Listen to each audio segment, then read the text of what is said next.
θέλεις μια λύση σκίασης και χειμώνα και καλοκαίρι, έλα μαζί μου, μείνε στο βίντεο να σου δείξω τοποθέτηση και το πέρβολας με κολόνες αλουμινίου, υδρορροή και φωτισμό LED. Έτσι ξεκινάμε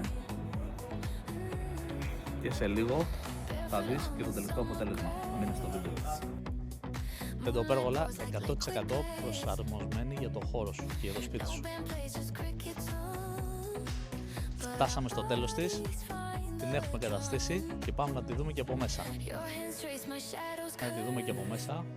Υδρορροή μέσα στην κολόνα αλουμινίου που έχουμε. Κατεβαίνουν τα νερά από πάνω μέχρι τέρμα κάτω.